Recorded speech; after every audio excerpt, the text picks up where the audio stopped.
ये आज हमारी एमसीक्यू सीरीज़ की फर्स्ट क्लास है। इसमें मैं आपको सेल चैप्टर के एमसीक्यूज़ कराऊंगी, ठीक है। तो इसी से इसमें हमारा जो फर्स्ट क्वेश्चन आता है वो है, नाभिक के अलावा कोशिका के किस कोशिका में डीएनए होता है। मतलब जो न्यूक्लियस होता है उसके अलावा मतलब सेल की किस सेल में मतलब डीएनए प्रेजेंट होता है, ठीक है। तो किस में होता है? माइटोकॉन्ड्रिया में। माइटोकॉन्ड्रिया एक ऐसी ऑर्गेनेलिज है जिसमें डीएनए प्रेजेंट होता है, ठीक है। अब हमारा नेक्स्ट क्वेश्चन हो जाएगा, निम्नलिखित में से कौन सा कथन सही है? प्रयास लघुतम स्वजीवी कोशिकाएं हैं। माइकोप्लाज्मा की कोशिका भित्ति अमीनो शर्करा की बनी होती है। विषाणु सम वायरॉइड एकल तंतु आरएनए अणु से बने होते हैं। रिकेट्सिया में कोशिका भित्ति नहीं होती है। तो इसमें से जो हमारा सही ऑप्शन है वो हो जाएगा ये वाला, जो हमारा विषाणु सम वायरॉइड एकल तंतु आरएनए अणु से बना होता है। इसका एक्सप्लेनेशन पढ़ लेते हैं एक बार, ठीक है। ये है वायरॉइड्स।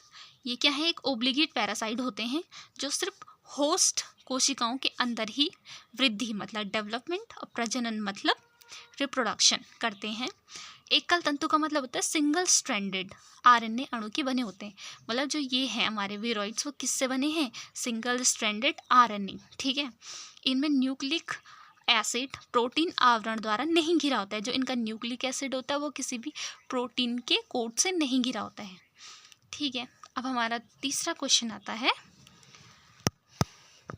तीसरा क्वेश्चन है, निम्नलिखित कथनों में से पादप और प्राणी कोशिकाओं के बीच सामान्य अंतर के बारे में सही है। मतलब यहाँ पे हमें कुछ ऑप्शन दे रखे हैं, उसमें हमें प्लांट सेल और एनिमल सेल के बीच में कुछ अंतर हैं, उनमें से दे रखे हैं। तो कौन सा वाला सही है हमें चूज़ करना है, ठीक है। तो पहला ऑप्शन है, पादप कोशिकाओं में सेलुलोज कोशिका भित्तियाँ होती हैं। मतलब जो प्लांट सेल है उसमें सेलुलोज कोशिका भित्ति होती है, जबकि प्राणी कोशिकाओं में वह नहीं होती।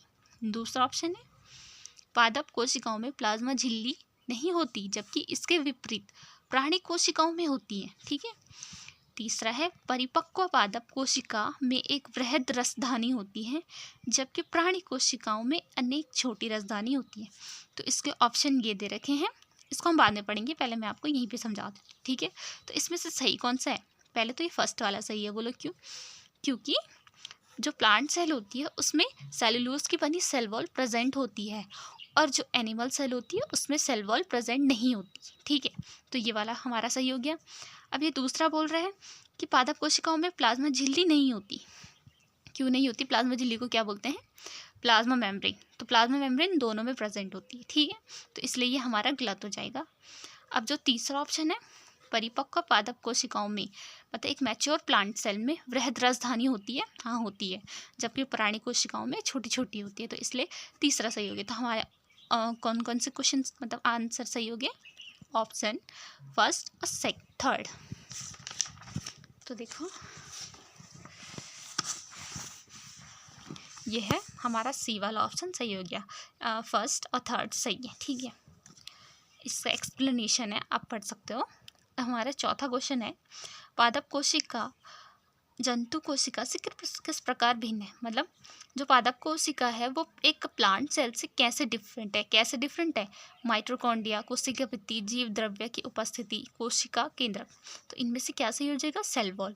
क्योंकि जो सेल वॉल होता है वो सिर्फ किस में प्रेजेंट होता है? प्लांट सेल में, ठीक है। अब हमारा जो पांचवा क्वेश्चन आता है वो है, जंतु कोशिका में निम्न में से क्या अनुपस्थित होता है? जंतु बोले तो प्लांट सेल में क्या अब्सेंट होता है? तो क्या अब्सेंट होता है? सेलुलोज की कोशिका भित्ति। मतलब जो सेल वॉल होती है वो सिर्फ किस में प्रेजेंट होती है? प्लांट सेल में, ठीक है। अब हमारा छठवां क्वेश्चन आता है, जैव कोशिका का कौन सा भाग पावर हाउस कहलाता है? देखो हमारी कोई सेल है तो उसका कौन सा भाग बोले, कौन सी ऑर्गेनेलिज ऐसी है जिसे हम पावर हाउस बोलेंगे? तो ये तो सबको ही पता है, ये बहुत कॉमन क्वेश्चन है। उसका आंसर हो जाएगा माइटोकॉन्ड्रिया, ठीक है। तो यहाँ पे सी पे दे रखा है माइटोकॉन्ड्रिया।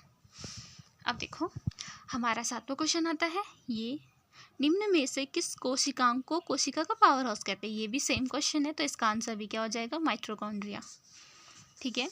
अब हमारा आठवां क्वेश्चन है, कोशिका का शक्ति स्रोत होता है। शक्ति स्रोत भी पावर हाउस हो गया, ठीक है, मतलब कहाँ से उसे एनर्जी मिल रही है सेल को। तो इसका ऑप्शन भी क्या हो जाएगा, कौन सा राइट हो जाएगा, माइटोकॉन्ड्रिया वाला। 9वां क्वेश्चन है, प्लाज्मा झिल्ली बनी होती है, जो हमारी प्लाज्मा मेम्ब्रेन है वो किससे बनी होती है, प्रोटीन से, लिपिड से, कार्बोहाइड्रेट से, या फिर ए और बी दोनों से। तो हम सब जानते हैं जो प्लाज्मा मेम्ब्रेन होती है किससे बनी होती है, प्रोटीन और लिपिड की बनी होती है। तो ऑप्शन कौन सा सही हो जाएगा, डी वाला, ठीक है। अब हमारा 10वां क्वेश्चन है, प्रोटीन संश्लेषण मतलब प्रोटीन सिंथेसिस में निम्न कोशिकांगों में से किन की भूमिका सबसे अधिक होती है। मतलब जो प्रोटीन सिंथेसिस होता है उसमें सेल ऑर्गेनेलीज, ऐसी कौन सी सेल ऑर्गेनेलीज है जिनकी भूमिका अधिक होती है, ठीक है। तो किसकी होती है, एंडोप्लाज्मिक रेटिकुलम और राइबोसोम की। और क्यों होती है, क्योंकि जो एंडोप्लाज्मिक रेटिकुलम होता है, इसका एक्सप्लेनेशन पढ़ लेते हैं तब समझाती हूँ, ठीक है। कोशिका में प्रोटीन सिंथेसिस में एंडोप्लाज्मिक रेटिकुलम और राइबोसोम की भूमिका सर्वाधिक महत्वपूर्ण है। एक एंडोप्लाज्मिक रेटिकुलम की कला से राइबोसोम लगे होते हैं, मतलब जो एक एंडोप्लाज्मिक रेटिकुलम है उस पर क्या लगे होते हैं, राइबोसोम। और राइबोसोम क्या है, मतलब एक ऐसे साइड है जहाँ पे प्रोटीन सिंथेसिस होता है, ठीक है। इसीलिए इन दोनों का रोल बहुत इंपॉर्टेंट हो जाता है प्रोटीन सिंथेसिस में। अब हमारा 11वां क्वेश्चन है, प्रकर्मित कोशिका मृत्यु मतलब प्रोग्राम्ड डेथ, मतलब किसी भी सेल की प्रोग्राम्ड डेथ के कोशिकीय और आणविक नियंत्रण मतलब सेलुलर और मॉलिक्यूलर कंट्रोल। किसी भी सेल का प्रोग्राम डेथ हो रही तो उसका सेलुलर और मॉलिक्यूलर कंट्रोल को क्या कहेंगे, क्या कहेंगे, बोलो, एपोप्टोसिस, ठीक है। तो इसको अगर हम डिटेल में पढ़ें तो ये है प्रोग्राम सेल डेथ, इसे पीसीडी में कोशिकीय और आणविक नियंत्रण मतलब सेलुलर और मॉलिक्यूलर कंट्रोल को एपोप्टोसिस कहते हैं। यह भ्रूणीय विकास मतलब एम्ब्रियोनिक डेवलपमेंट तथा ऑर्गन के प्रति विकास के समय होता है। मतलब ये कब होता है कि जब एम्ब्रियोनिक डेवलपमेंट में ऑर्गन का डेवलपमेंट होता है उस समय होता है, ठीक है।